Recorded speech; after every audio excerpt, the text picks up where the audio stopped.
Hello and welcome to Magnet Brains Hindi. मैं हूं आपका दोस्त और आपका होस्ट अनिल पाटीदार।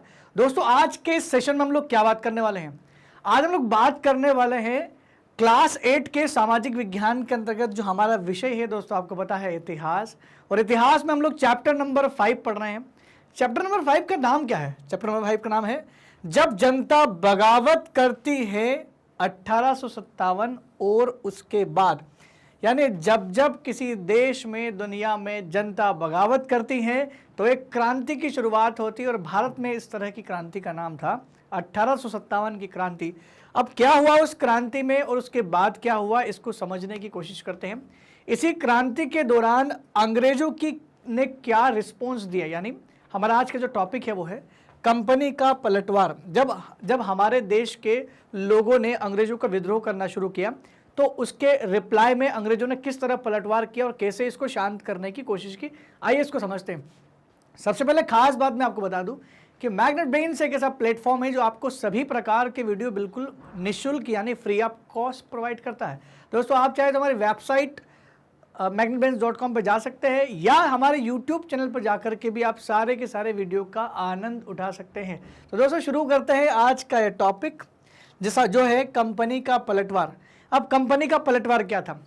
कंपनी को शुरुआत में क्या लगा? शुरुआत में जब कर्नल टाइटलर साहब ने जो लेटर लिखा था, जो टेलीग्राम ये लिखा था कि हमारी संख्या बहुत कम है, इसलिए हम लोग लड़ नहीं पाएंगे, ऐसा लग रहा है कि भाई हो सकता है कि भाई अंग्रेजी सत्ता चली जाए।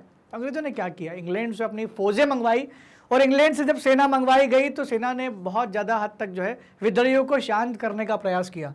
तो इतनी उथल पुथल मची थी, इसके बावजूद भी अंग्रेजों ने हिम्मत नहीं छोड़ी। उनको पता था कि सुप्रीम पावर तो हम ही हैं और थोड़ा समय लगेगा लेकिन इनको शांत कर देंगे। उन्होंने इंग्लैंड से और फौजें मंगवाई, विद्रोहियों को जल्दी सजा देने के लिए नए नए कानून बनाए।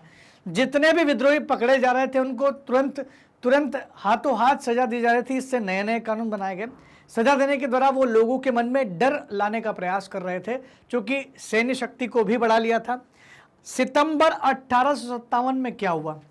सितंबर 1857 में यह हुआ कि दिल्ली दोबारा अंग्रेजों के कब्जों में आ गई थी। जो अंग्रेजों के कब्जों से चली गई थी, दिल्ली अब दोबारा अंग्रेजों के कब्जे में आ गई। और अगर दिल्ली कब्जे में आ गई तो जो सम्राट थे, जिसको नायक बनाया गया था 1857 की क्रांति का, जो थे बहादुर शाह जफर, बहादुर शाह जफर पर अब ये कब्जा करने लगे, क्योंकि उनको दिल्ली तो मिल गया। तो उन्होंने क्या बहादुर शाह जफर और उनकी बेगम जीनत महल को अक्टूबर 1858 में, अक्टूबर 1858 में उन्होंने इन्हें रंगून के जेल में भेज दिया, दोनों को। रंगून दोस्तों कहाँ है? रंगून पहले बर्मा होता था, जिसकी कैपिटल हुआ करता था, यानी आज का म्यांमार जो है उसके अंदर रंगून शहर है। तो रंगून भेज दिया गया था। वहाँ पर जेल में रहते हुए बहादुर शाह जफर साहब की मृत्यु भी हो गई, और मृत्यु का जो ईयर था वो था 1862, सन 1862 ईस्वी में उनकी मृत्यु हो जाती है। उसके बाद क्या हुआ? व्यापक बगावत की विशाल ताकतों को कुचलने में अंग्रेजों को बहुत समय लग गया। ऐसा नहीं था कि 1857 की क्रांति हुई और दब गई। ये क्रांति धीरे धीरे करके उठ रही थी, कहीं यहाँ हो रही, कभी यहाँ हो रही, तो अलग अलग मोर्चों पर थी। इसलिए अंग्रेजों को इनका सामना करने में कोई विपत्तियों का सामना नहीं करना पड़ा। क्यों? क्योंकि एक साथ बड़ी सेना हमला करती तो शायद अंग्रेजों को हरा सकते थे, लेकिन थोड़े थोड़े कुछ हद तक छुटपुट होते रहे विद्रोह, और ऐसे छोटे छोटे विद्रोह को दबाना अंग्रेजों के लिए आसान हो गया था। यानी क्रांति के मतलब 1857 में जब क्रांति शुरू हुई, लगभग 2 साल तक लड़ाई लड़ते रहे अंग्रेज उनसे। कभी यहाँ शांत करते, कभी यहाँ शांत करते, ऐसे करते करते 2 साल हो गए, और 2 साल के अंत तक उन्होंने लगभग पूरे लड़ाई को ही शांत कर दिया। और आपको पता भी है कि फिर इंग्लैंड की महारानी ने एक चार्टर दिया और बोला कि अब ईस्ट इंडिया कंपनी भारत पे राज नहीं करेगी, अब क्राउन राज आएगा, अब ब्रिटिश सत्ता का सीधा शासन चलेगा, लोगों को घबराने की जरूरत नहीं है। इसका मतलब तो साफ था कि हमने बदलाव तो करवा दिए थे। इन बदलाव की और चर्चा करेंगे।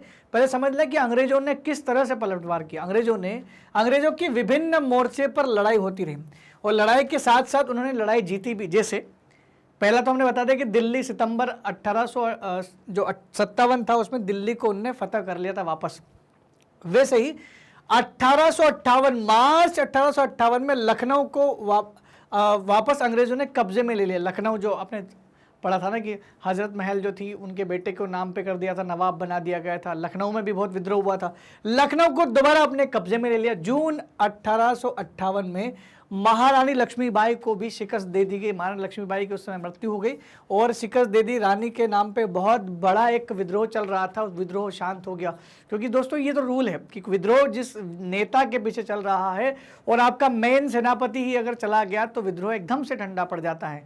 ऐसा हमने पिछले चैप्टर में बिरसा मुंडा के समय में भी ये पढ़ा था कि बिरसा मुंडा की मृत्यु हो जाती है तो एकदम से मुंडा आंदोलन बैठ गया था। वैसे ही रानी लक्ष्मीबाई की शिकस्त हुई। रानी लक्ष्मीबाई की मृत्यु के साथ ही उस पूरे क्षेत्र में एकदम से मायूसी छा गई, क्योंकि जो उनका विश्वास था, उनका जो ताकत थी वो रानी लक्ष्मीबाई थी। वैसा ही दुर्भाग्यवश कुछ रानी अवंतीबाई लोधी के साथ हुआ, वो भी युद्ध हार गई और वो क्षेत्र भी अंग्रेजों के पास चला गया। हाँ, तात्या टोपे काफ़ी समय तक जो है छापामार प्रणाली के द्वारा, छापामार ये जंगल में युद्ध करने की प्रणाली है, तो छुप छुप कर जो युद्ध होता है उसमें वो धीरे धीरे अंग्रेजों को निशाना बना रहे थे। काफ़ी समय तक जंगलों में रहकर तात्या टोपे साहब ने आदिवासियों और ग्रामीणों की हेल्प से ये काम करते चले गए। लेकिन एक व्यक्ति था मान सिंह नाम का, जिसने तात्या टोपे के साथ धोखा किया था, अंग्रेजों का मुखबिर बन के उनकी हेल्प की थी। इस वजह से तात्या टोपे को पकड़ लिया गया, अंत में उनको भी फांसी पर लटका दिया गया। लेकिन काफ़ी समय तक तात्या टोपे साहब ने मध्य भारत के जंगलों में रहते हुए आदिवासियों और किसानों की सहायता से छापामार युद्ध चलाते रहे। कई समय तक अंग्रेजों को इनका सामना करना पड़ा। अगर इनके साथ धोखा नहीं होता तो शायद और लंबे समय तक जो है तात्या टोपे अंग्रेजों के सामने डटे रहते। तो ऐसा कुछ हुआ था। अंग्रेजों ने एक एक करके सारे मोर्चों पर अपनी बढ़त बना ली थी। अब अंग्रेजों की बढ़ती ताकत को हम लोग देखेंगे, क्योंकि विद्रोही ताकतों की हार होती रही लगातार। जो ताकतें थी विद्रोही ताकतें का मतलब होता है भारतीय लोग जो अंग्रेजों का विद्रोह कर रहे थे। विद्रोही ताकतों की हार से लोगों की हिम्मत टूटने लगी। लोगों को वापस डर सताने लगा कि अंग्रेज को हम हरा नहीं पाएंगे, और लोग डर की वजह से बहुत सारे लोग विद्रोहियों का साथ देना छोड़ दिया। दो लोगों ने, तो बहुत लोगों ने विद्रोहियों का साथ देना छोड़ दिया। क्यों छोड़ दिया? क्योंकि अब उनको लगने लगा था कि अगर विद्रोहियों का साथ देंगे और पकड़े गए तो अंग्रेजों के कानून के तहत बहुत लंबी सजा मिलेगी। और ये विश्वास भी हो गया था कि शायद अब अंग्रेजों को नहीं हरा सकते, क्योंकि लगातार अंग्रेजों की बढ़त हो रही थी। भारत के विद्रोही लगातार ये सोच रहे थे कि अब भी हम लोग जीत सकते हैं। आत्मविश्वास उनका अभी भी था, लेकिन कहीं ना कहीं अंग्रेजों का तरीका जो था शांत करने का, वो इस तरीके का था कि वो एक एक करके सबको पकड़ रहे थे। उन्होंने भारतीयों के खिलाफ यूज़ किया। बहुत सारे इंडियंस को उन्होंने मुनाफा देने का लालच दिया और बहुत सारे विद्रोहियों का पता जाना और बहुत सारे विद्रोहियों को पकड़ लिया। उन्होंने धीरे धीरे इस विद्रोह को शांत कर दिया। उन्होंने कहा कि जिन्होंने विद्रोही का साथ दिया उनसे कहा गया कि अगर वे अंग्रेजों के सामने आत्मसमर्पण कर देते हैं, जो लोग विद्रोही का साथ दे रहे हैं उनके लिए ऑफर है कि अगर आपने जल्दी आत्मसमर्पण कर दिया तो आपका ऑफर ये है कि आपको हम सजा नहीं देंगे। और उन्होंने कहा कि अगर आपने अंग्रेजों में से किसी की हत्या की नहीं है तो बिल्कुल आप बाइज्जत रहेंगे, आप सुरक्षित रहेंगे और ज़मीन पर जो आपके अधिकार और दावेदारी है वो भी बनी रहेगी। लेकिन अगर आपने इन विद्रोहियों का साथ नहीं छोड़ा तो विद्रोहियों के साथ साथ आपका भी वही अंजाम होगा जो विद्रोहियों का होगा। आपको भी जेल में जाना पड़ेगा, और अगर आपने अंग्रेज में से किसी भी अंग्रेज की हत्या की तो आपको इसकी कीमत चुकानी पड़ेगी।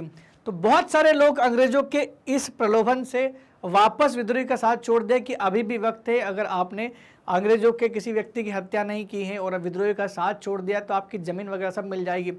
बहुत सारे लोगों ने साथ छोड़ा और ज़मीन की अपनी दावेदारी के लिए उन्होंने वापस से वही काम करना शुरू कर दिया जो पुराना काम कर रहे थे। इस प्रकार अंग्रेजों ने बल से, छल से, अपनी दिमाग लगा करके इस आंदोलन को धीरे धीरे शांत करने का प्रयास किया। तो आपको समझ में आ गया होगा कि कैसे अंग्रेजों ने इस विद्रोह को कुछ समय में शांत कर दिया। हालांकि 2 साल का समय लगा। और यहाँ पर हमने समझा क्या, एक बार फिर से मैं इसको रिपीट कर देता हूँ जो पॉइंट हमारे थे। अंग्रेजों का कंपनी का पलटवार में हमने देखा कि कंपनी को जब लग रहा था कि भाई हमारी सेना कम पड़ रही है तो उन्होंने इंग्लैंड से सेना बुलाई। इसका मतलब तो साफ था कि अंग्रेजों ने हिम्मत नहीं आ रही थी। अंग्रेजी सेना को बुलाना शुरू किया। अंग्रेजी सेना को इंडिया में बुलाया वापस से, और उस सेना के बलबूते पर सबसे पहले उन्होंने मेन सम्राट पर ही कब्जा कर लिया, दिल्ली पर। सन 1757 में सितंबर पर कब्जा कर लिया और दोबारा से सितंबर में दिल्ली पर कब्जा कर लिया और दोबारा से दिल्ली के जो है सुप्रीम बन बैठे अंग्रेज। और बहादुर शाह जफर और उनकी पत्नी जीनत महल को उन्होंने रंगून के जेल में मरने के लिए छोड़ दिया। सन 1862 में वहाँ पर बहादुर शाह जफर की मृत्यु हो गई थी। उसके बाद क्या था, दिल्ली हाथ में आ गया, तो मेन चीज तो हाथ में आ गई। हालांकि बड़ा विद्रोह था, धीरे धीरे एक एक करके शांत करने में 2 साल लग गए। अंग्रेजों ने लगातार विद्रोह को शांत किया।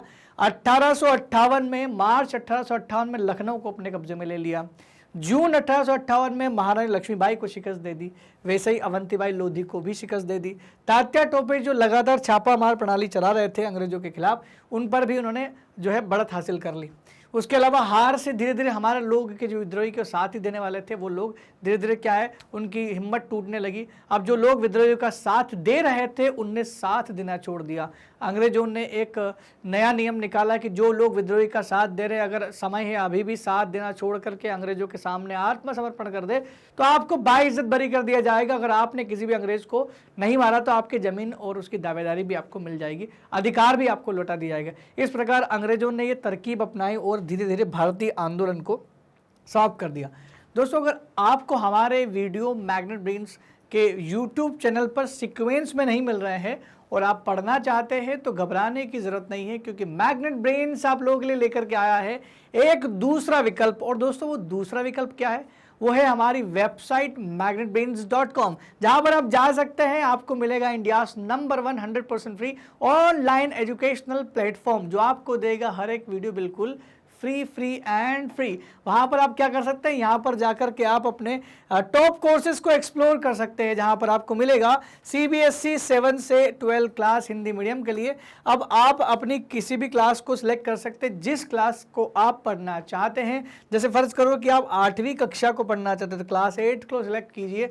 जैसे ही आप क्लास 8 को सिलेक्ट करेंगे, आपके सामने कक्षा 8वीं को पढ़ाने वाले सारे टीचर की लिस्ट सामने आ जाएंगे। आपको करना क्या है, अब आपको कुछ खास नहीं करना है, बस आपको ये करना है कि जो भी टीचर आपको पढ़ना है, जिस भी टीचर से जो भी सब्जेक्ट पढ़ना है, टीचर के नाम के नीचे लिखा होगा वॉच नाउ। बस वॉच नाउ पर जैसे ही आप क्लिक करेंगे, वैसे ही उस सब्जेक्ट से संबंधित सारे चैप्टर के डिस्क्रिप्शन आपको यहाँ मिल जाएंगे। अब आपको करना क्या है, वॉच ऑल वीडियो में देखेंगे। जैसे आप वॉच ऑल वीडियो के नीचे देखेंगे, आपके सामने पार्ट 1, पार्ट 2, पार्ट 3 ऐसे सारे के सारे अध्याय मिल जाएंगे। अब आपको करना क्या है, बस इस अध्याय पर, इस लेक्चर पर क्लिक करना है। जैसे ही आप लेक्चर पर क्लिक करेंगे, वैसे आपका वीडियो हो जाएगा शुरू।